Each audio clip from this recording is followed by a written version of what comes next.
let's take a look at how to start the border on the shawl so you can see how this works in case you've never done one of these before. If you look at the instructions, it says we're going to cast on 7 stitches onto the left needle. And then there's a setup row, which is the wrong side. So we're going to have the wrong side facing us when we cast on the stitches.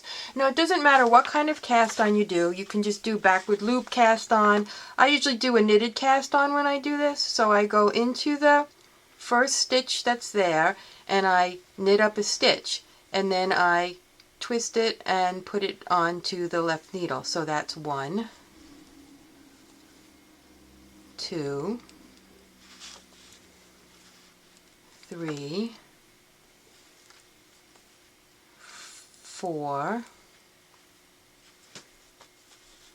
5, 6,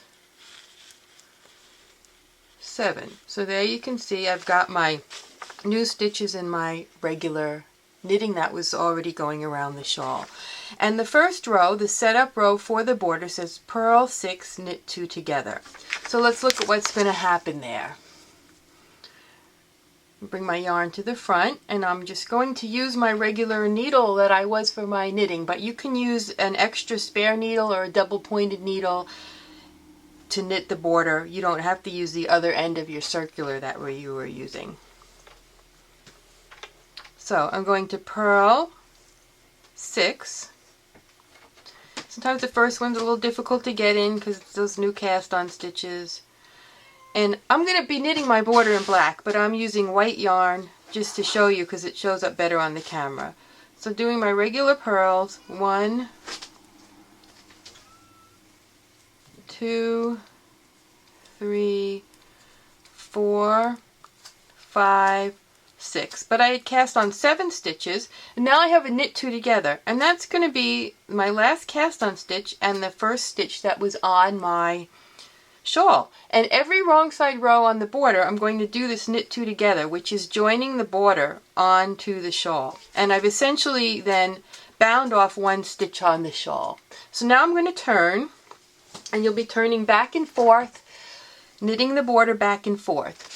And we'll take a look at the chart here. So you can see, I don't know if you can see it in the video or it's too bright, but that's okay. You can look at your chart. You can see that row 1 on the chart is a right side row. It starts with slipping a stitch, and I slip it purlwise with the yarn in front, and then I bring the yarn to the back because we're going to knit.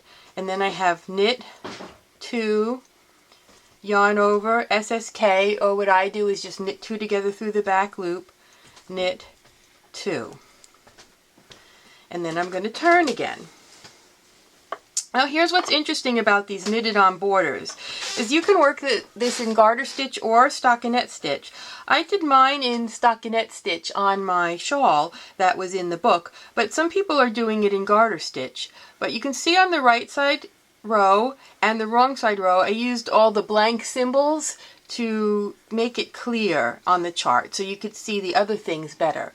Usually when a chart is specifying garter stitch, in here you'll have purl symbols for purl on the right side, knit on the wrong side. But you can do whichever you want on this. I'm going to continue and do this one in stockinette stitch the way I did on the other shawl.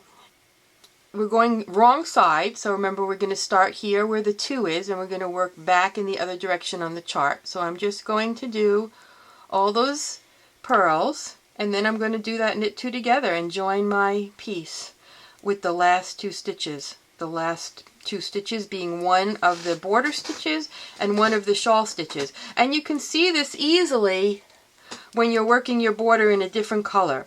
When you're working the border in the same color as your regular knitting, it's a little bit harder to see. So yarn to the back because I'm going to knit 2 together, and then I've joined another stitch.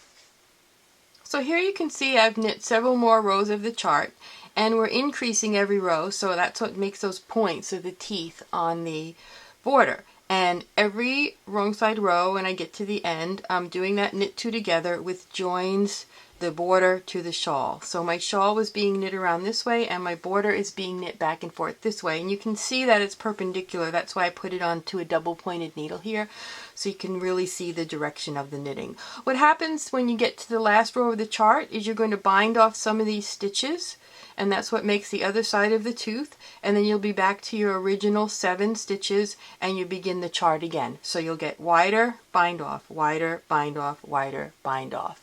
And that's all there is to knitting the border onto the shawl. And you can always leave me some questions in the Google group or the Ravelry group if you need help doing this part of your project.